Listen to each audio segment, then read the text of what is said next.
एक कहानी सुनाता हूं आपको, बहुत ही प्यारी कहानी है, मजा आएगा सुन के।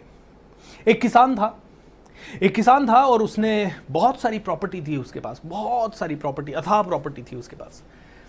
उसने शादी की अपनी एक वाइफ हुई उसकी वाइफ से, और उसको एक बेटा हुआ।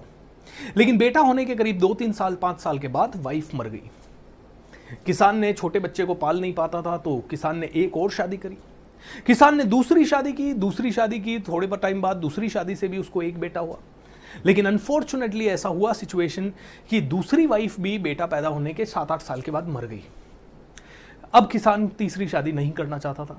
दोनों बच्चे थे, दोनों बच्चों को वो पाल रहा था, अच्छे से पाल रहा था। धीरे धीरे दोनों बच्चे बड़े हो गए, तो जो पहली वाइफ से बेटा था वो बड़ा था।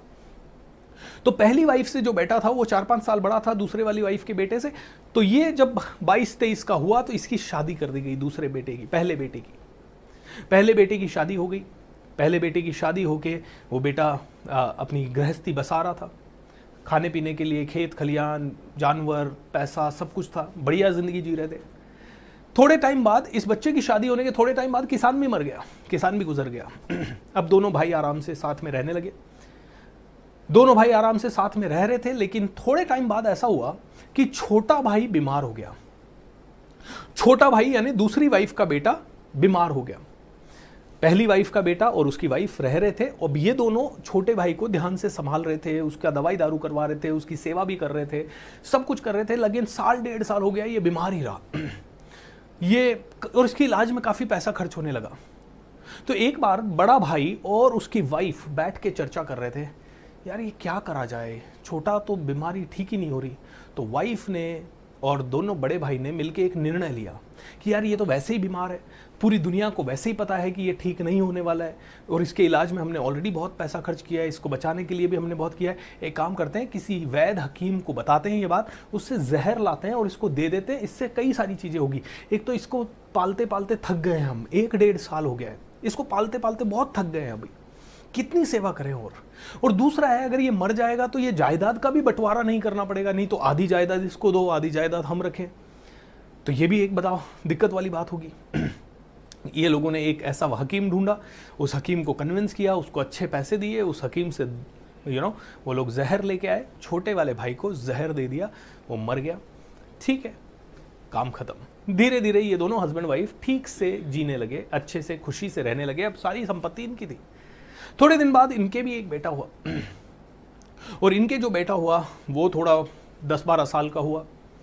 धीरे धीरे ये आगे बढ़ रहा था। फिर ये 25 साल का हुआ दूसरा बेटा। किसान का बेटा जो था पहला वाला, वो भी अब 50-55 का हो गया, और उसका बेटा 25 का हो गया। उसका बेटा जब 25 का हुआ, उसकी बेटे की भी शादी कर दी गई, और उसके बेटे की जब शादी हुई, थोड़ी सी कॉम्प्लिकेटेड है ये रिलेशन है, लेकिन फिर भी देखिएगा, उसके बेटे की भी शादी हुई, और उसके बेटे की शादी के 3-4 महीने बाद ये जो बेटा है वो बीमार हो गया। मतलब किसान के बेटे का बेटा, किसान का पोता, किसान तो पहले ही मर चुका था, किसान का पोता भी बीमार हो गया, और बीमार होने के बाद वो भी बिल्कुल ऐसे मरणासन पे पहुंच गया, पूरी तरह से मरणासन पे पहुंच गया। हड्डियां दिखने लगी, पूरा मांस सूख गया, कोई दवाई सूट नहीं कर रही, और 101% अब ये मरने वाला है। तो इसके पिताजी यानी किसान का बेटा, वो एक दिन इसके सिरहाने पे बैठ के रो रहा है, मेरे बेटे की भगवान ने ऐसी हालत क्यों कर दी, मेरे बेटे की ऐसी हालत क्यों कर दी, किस जन्म का, किस पाप का बदला ले रहा है।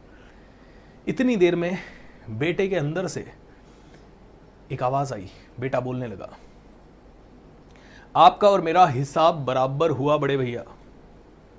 अरे बोला, तू मेरा बेटा है, तू कौन सा बड़ा छोटा भाई है मेरा? नहीं नहीं नहीं नहीं, आपका और मेरा हिसाब बराबर हुआ। मैं आपका छोटा भाई हूं जो बेटा बनके आपके जीवन में आया है। हिसाब ऐसे बराबर हुआ कि आप आधी जायदाद मुझे देना नहीं चाहते थे, इस कारण से आपने मुझे मारा ना। मेरे इलाज में मैंने ऑलरेडी आपकी आधी से ज्यादा जायदाद बिकवा दी, तो मेरा जायदाद का हिसाब तो बराबर हुआ। रही बात जो लकड़ी वकड़ी आप लाओगे, तो अगले 4-5-10 दिन और मैं जीऊंगा, तब तक वो हिसाब भी बराबर हो जाएगा। तो बोलता है किसान का बेटा, उस समय सती प्रथा थी कि अगर किसी का पति मर जाता था तो औरत को उसके बेटे के साथ, मतलब पति के साथ चिता पे बैठ के जलना होता था। बोला तेरी तो ये गत हुई, अच्छा ठीक है मैं समझ सकता हूं कि तूने मेरे से बदला लिया, तू मेरा बेटा था, भाई था, जो भी है। तेरी पत्नी, उसको किस चीज की सजा मिल रही है? तेरी पत्नी को क्यों तेरे साथ जलना पड़ रहा है? तो वो मरणासन स्थिति में जो बेटा है उसने बोला, वो हकीम कहां है, वो वेद कहां है जिसने मुझे जहर दिया था? बोले वो हकीम, वो तो तेरी जब डेथ हुई थी ना, मतलब ये अपने छोटे भाई से बात कर रहा है, लेकिन इसका छोटा भाई बेटे के अंदर से बोल रहा है, उसकी आत्मा या जो भी कह सकते हैं आप, या उसका सबकॉन्शियस माइंड बोल रहा है वो हकीम तो तेरी डेथ के 3 साल बाद मर गया था। बोला मेरी डेथ के 3 साल बाद वो हकीम मर गया था, तो ये जो वाइफ है ना मेरी, ये वो हकीम है, इस जन्म में मेरी वाइफ बन के आई है, तो इसको मेरी चिता पे बैठना पड़ेगा ही पड़ेगा, क्योंकि इसने मुझे मारा तो इसको भी मरना पड़ेगा, इसके साथ भी हिसाब बराबर होगा। दोस्तों समझिए इस चीज को, मेरे साथ बोलिए, जो दोगे,